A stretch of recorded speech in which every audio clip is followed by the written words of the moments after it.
Holy tangaza ini very well. Tubini la bini mai. Amina.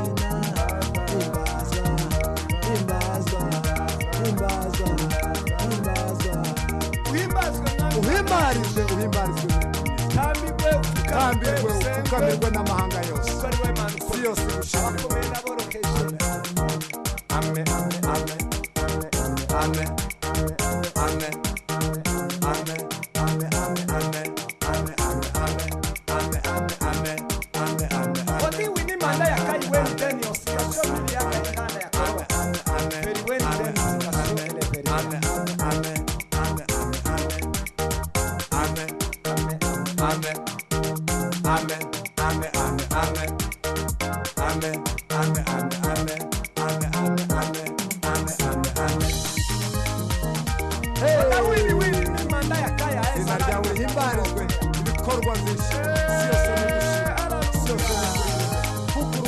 Imana icyubahiro nawe wanye nawe Mana abami bakuvuga